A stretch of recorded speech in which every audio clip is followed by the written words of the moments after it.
That's a good moment. It's really hard to remember. Fans, you guys are all so generous. And that's normally what I take away from coming to conventions. And I think I want to be that generous in my daily life. And you all draw us pictures, and I put them up in my refrigerator. I'm not kidding. And she has a big refrigerator. I like to eat. It really could be its own panel. We could sit here and talk about all the really great things that fans just do for us. Just blowing my mind. Like, I talk for cartoons, but I could think of a really cool moment for me as a fan, because I'm an anime fan myself. There's a great convention in Raleigh-Durham, North Carolina called Animazement. And this year will be my 4th year to go. And I love it because I'm a fan too. And they have so many great Japanese guests there. And last year, Kotaro Mitsuishi, who's the voice of Sailor Moon, was there. And I wanted to wet myself. I think there's video of me. We all sit on stage together during the opening ceremonies at a big long table. And Vic was there. And the Japanese guests all introduce themselves first, and they usually do a line of theirs from the show, which is not something that we normally do in an introductory panel. And I'm sitting there, and I know that she's going to say something, and she does Sailor Moon's introduction, in Japanese, and I think I was shaking under the table. I don't even understand why that would be my response. I mean, I like Sailor Moon, but calm down, Caitlin, seriously. I was just so excited to meet her, and she was there with her husband and her little daughter, and who had her birthday party there that weekend. So, and I'm you got cut off. It's like the Oscars. The music comes on, the microphone starts going. So that isn't exactly what a fan did for me, but I'm just thinking of really cool things that are kind of the perk of this, and meeting her is definitely up there on this. Question? That's a really long answer. Sorry, you guys. We all went off on you.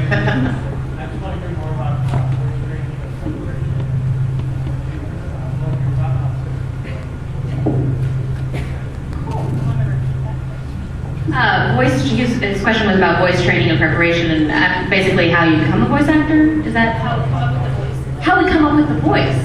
Oh, good question. Yeah. Who wants to start? Okay, I'll start.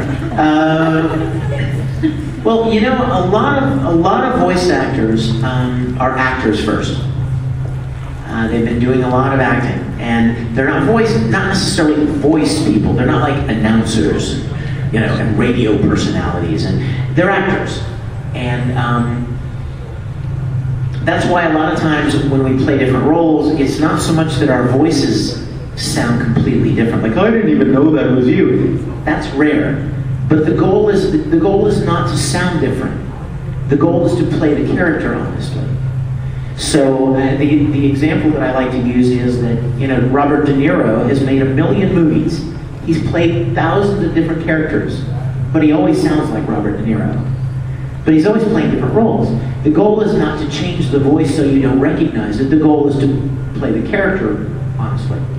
And so there are things that you can do to strengthen your voice and protect your voice, but acting training, I think, probably is, and becoming really familiar with your voice and what you can make it, how you can express certain emotions with just your voice and sounds that you can make.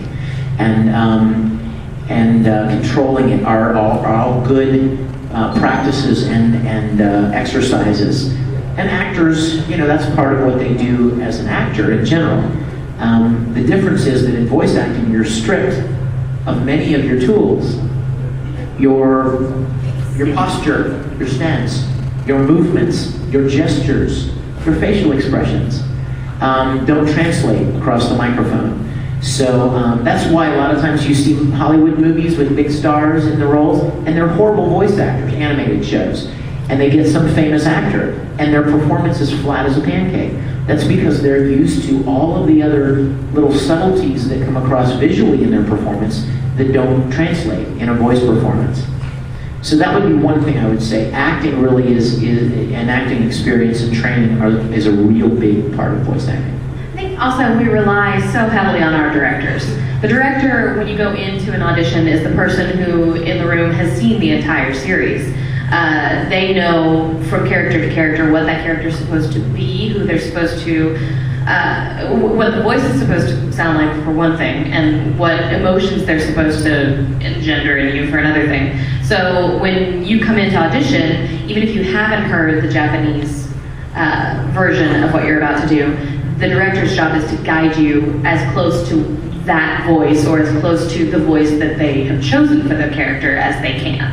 And that's, I think that's a huge one, because we don't very frequently see the shows before we audition for them. Yeah, and a lot of times when we go into an audition, we'll just have a picture, one image, sometimes more, of the character, 3 or 4 sentences about them, and then 5 to 6 lines of their actual dialogue. So I can sit there out in the lobby with my little book looking at this picture and kind of guessing, like, okay, so she's this type of character. I can sort of compartmentalize her, so she should sound about here pitch-wise. So I can begin with something and then go into audition for Colleen and give her what I think she should sound like. And then usually the director will say, okay, good, now can you do this to it? Age her by a few years and her a little breathier. Yeah. She's a little nicer than that. Mm-hmm. Yeah. And then we'll go from there. So just like Colleen says, the actor relies on the director for performances, we also rely on them for what the voice should sound like from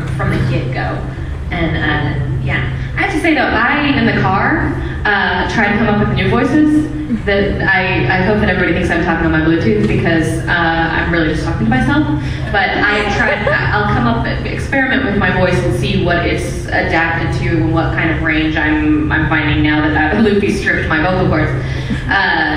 So I'm sometimes looking in the audition booklets that we get, I'm looking for a character that could maybe sound like that, because it's new. It's fun. I recently developed a laugh that you might hear somewhere.